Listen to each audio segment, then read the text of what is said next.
Bismillahirrahmanirrahim. Wa anhu radhiyallahu anhu qala jaa rajulun ila Rasulillah sallallahu alaihi wasallam faqala.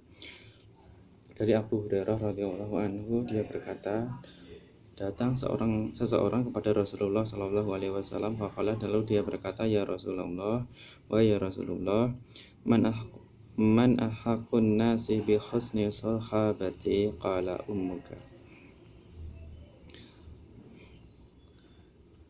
Qala thumma man? Qala ummuka. Qala thumma man? Qala ummuka. Qala thumma man? Qala abuka. Muttafaqun alaihi. Wa fi riwayatin, ya Rasulullah, man ahaqqu bi husni sahabah? Qala ummuka thumma ummuka thumma ummuka thumma abaka thumma adnaka. Ya Rasulullah, siapakah orang yang paling berhak untuk aku pergauli dengan sebaik-baiknya? Beliau menjawab, ibumu. Lalu siapa lagi? Tanyanya. Beliau menjawab, ibumu. Kemudian siapa lagi? Tanya orang itu. Beliau menjawab, ibumu. Orang itu bertanya kemudian, lalu siapa lagi? Bapak. Menjawab beliau. Dalam riwayat yang lain disebutkan, ya Rasulullah, siapakah orang yang paling berhak mendapatkan pergaulan dengan baik? Beliau menjawab, ibumu. Lalu ibumu, selanjutnya ibumu, baru kemudian bapakmu, lalu yang paling dekat denganmu dan yang dekat denganmu. Adeknaka, yang paling dekat hubungan kekerabatan denganmu, yang dekat denganmu secara berurutan. Kandungan hadis, diwasiatkan mendahulukan ibu karena kelemahan dan kebutuhan. Setelah ibumu telah mengandungmu selama 9 bulan 10 hari dalam keadaan lemah yang bertambah-tambah. Memperlakukan kaum kerabat tidak harus selalu sama, karena adil memang tidak harus sama. Menertibkan hak-hak dan meletakkannya pada tempatnya merupakan dasar dan keadilan. Jika seseorang diharuskan memberikan nafkah kepada kedua orang tua, ibu dan bapak, dan dia tidak mampu kecuali hanya kepada salah seorang dari keduanya, maka ibu yang semestinya didahulukan. Wa anhu anin Nabi sallallahu alaihi wasallam qala rahima anfu thumma rahima anfu man adraka abawaihi indal kibar ahadahuma aw kilaihima falam yadkhulil jannah. Sungguh merugi dan sungguh merugi orang yang masih sempat bertemu dengan kedua orang tuanya pada saat usia lanjut, baik salah satu atau keduanya, tetapi dia tidak masuk surga. Rohima, hidungnya menempel ke tanah sebagai bentuk penghinaan. Kosakata hadis. Maksudnya di sini orang itu sangat merugi. Rohima, ingat, hidungnya menempel ke tanah sampai sebagai bentuk penghinaan. Artinya merugi. Kandungan hadis. Berbakti dan berbuat baik kepada kedua orang tua merupakan suatu hal yang wajib dalam keadaan bagaimanapun, baik pada saat mereka masih muda maupun sudah tua. Ketika orang tua sudah semakin renta, maka membutuhkan bakti lebih dari anak-anaknya, karena semakin melemahnya fisik mereka. Seorang muslim seyogyanya memperhatikan orang-orang lemah dan orang-orang yang sudah lanjut usia, serta bersikap lemah lembut dan menyayangi mereka.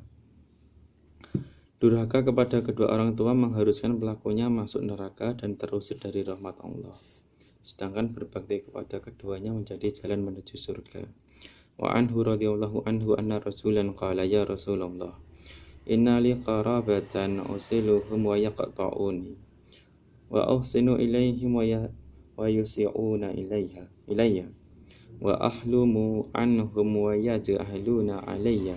Faqala, la in kunta kama qulta faka'annama tusifuhumul malla wala yazalu ma'aka minallahi dhahirun alaihim ma dumta ala dhalik. Rawahu Muslim. Ya Rasulullah, sesungguhnya aku memiliki beberapa orang kerabat. Aku senantiasa menyambung tali silaturahim dengan mereka, tetapi justru mereka memutuskan hubungan denganku, dan aku juga berbuat baik kepada mereka, tetapi mereka justru berbuat jahat tidak baik terhadapku. Dan aku ramah terhadap mereka, tetapi mereka malah berpura-pura tidak acuh terhadap diriku. Maka beliau bersabda, apabila sikap kamu benar-benar seperti yang kamu kemukakan itu, maka seakan-akan kamu menelankan abu yang sangat panas kepada mereka. Dan Allah akan selalu memberi pertolongan kepadamu atas perbuatan mereka selama kamu tetap berbuat demikian. tusifuhumul mal, berarti seakan-akan engkau menelankan abu panas kepada mereka.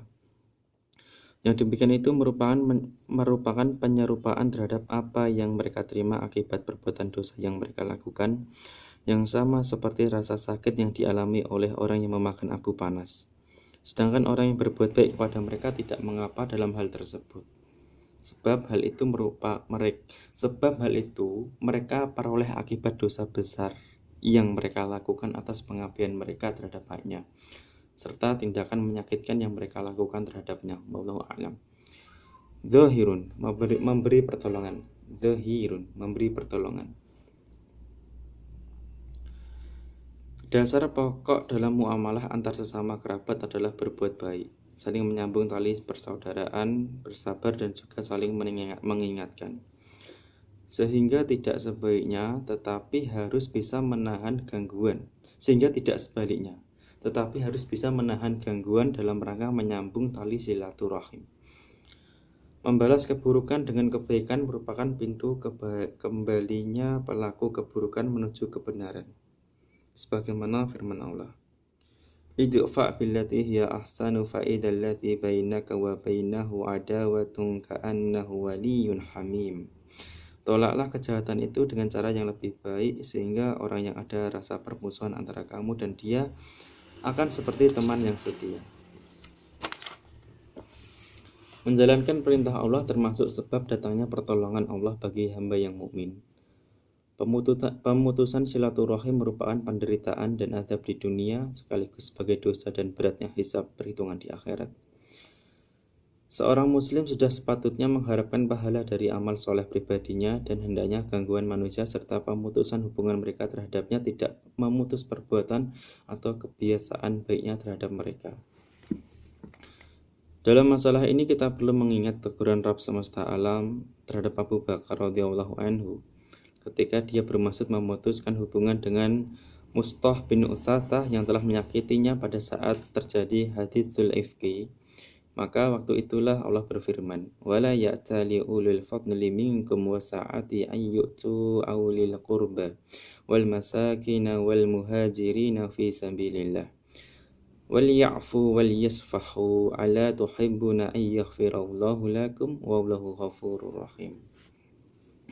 Dan janganlah orang-orang yang mempunyai kelebihan dan kelapangan di antara kamu bersumpah bahwa mereka tidak akan memberi bantuan kepada kerabatnya, orang-orang miskin dan orang-orang yang berhijrah di jalan Allah, dan hendaklah mereka memaafkan dan berlapang dada.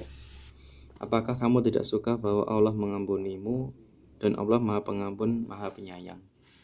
Wa an Anasin radhiyallahu anhu anna Rasulullah sallallahu alaihi wasallam qala, man ahabba an yubsata lahu fi rizqihi wa yunsa'alahu fi atharihi falyasil rahimah. Barang siapa yang ingin agar dilapangkan rezekinya dan dipanjangkan umurnya, maka hendaklah dia menyambung tali silaturahim. Silaturahim termasuk salah satu jalan dilapangkan dan diluaskannya rezeki, serta dilimpahkannya berkah dalam menjalani kehidupan. Di dalam hadis tersebut terdapat pengabulan terhadap permintaan perlindungan oleh rahim kepadanya. Barang siapa yang mampu menyambungnya, maka Allah akan menyambungnya. Dan yang demikian itu merupakan salah satu darinya. Dan barang siapa memutuskannya, maka Allah pun memutuskannya, bahkan mengharamkannya. Wa anhu qala, kana Abu Talhata aktsaral ansari bil madinati malan min nahlin, wa kana ahabu amwalihi ilaihi bayruha, wa kanat mustaqbilatal masjid, wa kana Rasulullah sallallahu alaihi wasallam yadkhuluha wa yashrabu min ma'in fiha tayyibin. Falamma nazalat hadhihi al-ayat lan tanalul birra hatta tunfiqu mimma tuhibbun. Qama Abu Talhah ila Rasulillah sallallahu alaihi wasallam faqala, ya Rasulullah, innallaha tabaraka wa ta'ala yaqul lan tanalul birra hatta tunfiqu mimma tuhibbun wa inna ahabba amwali ilayya bayruha wa innaha sadaqatun lillahi tabaraka wa ta'ala arju birraha wa dhuhraha indallahi tabaraka wa ta'ala fadha'ha ya Rasulullah haitsu araka Allah. Faqala Rasulullah sallallahu alaihi wasallam bakhin dzalika malun rabihun dzalika malun rabihun faqad waqad sami'tu ma qulta wa inni ara an taj'alaha fil aqrabin. Faqala Abu Talhah af'alu ya Rasulullah. Faqasamaha Abu Talhata fi aqaribihi wa bani ammi. Muttafaqun alaih. Abu Talhah adalah orang Ansor yang paling banyak hartanya di Madinah, yaitu berupa kebun kurma. Harta kekayaan yang paling dicintainya adalah kebun Bayruha yang menghadap dekat dengan masjid. Rasulullah Shallallahu Alaihi Wasallam sering masuk kebun itu dan minum air segar yang ada di dalamnya. Anas berkata, ketika ayat ini turun, "Lang tanalul birra hatta tunfiqu mimma tuhibbun," maka bangkitlah Abu Talhah menghadap Rasulullah dan berkata, "Ya Rasulullah, sesungguhnya Allah telah berfirman, kamu tidak akan memperoleh kebajikan sebelum kamu menginfakkan sebagian harta yang kamu cintai. Dan bahwasanya kekayaanku yang paling aku cintai adalah kebun Bayruha, dan kebun itu aku sedekahkan karena Allah dengan mengharapkan kebajikan dan simpanan di sisi Allah. Oleh karena itu pergunakanlah ya Rasulullah sesungguhnya dengan petunjuk Allah yang diberikan kepadamu." Mendengarnya Rasulullah Shallallahu Alaihi Wasallam bersabda, "Bagus, itu adalah harta yang menguntungkan. Itu adalah harta yang menguntungkan. Aku mendengar apa yang kamu katakan tadi, tetapi aku berpendapat hendaklah kamu membagikan kebun itu kepada sanak kerabat." Kemudian Abu Talhah berkata, "Aku akan lakukan ya Rasulullah." Maka Abu Talhah segera membagikan kebun itu untuk sanak kerabat dan keponakan-keponakannya. Penjelasan mengenai beberapa kata yang terdapat dalam hadis ini telah diberikan dalam bab menginfakkan harta yang dicintai.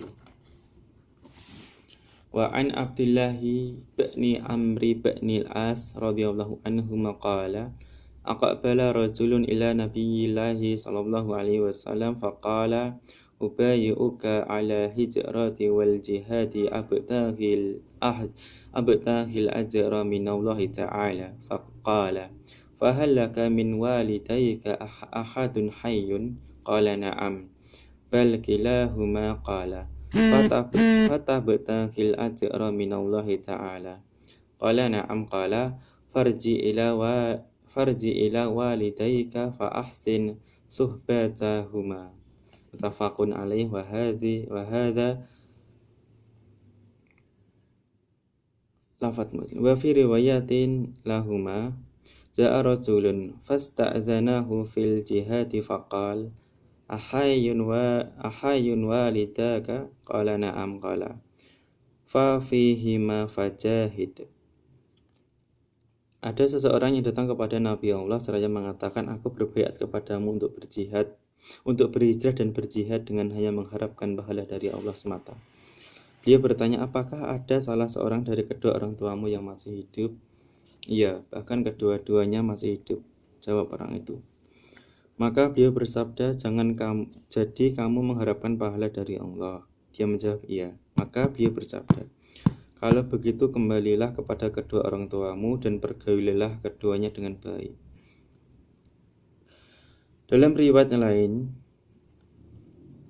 milik Bukhari dan Muslim disebutkan, seseorang datang dan meminta izin kepada beliau untuk ikut berjihad.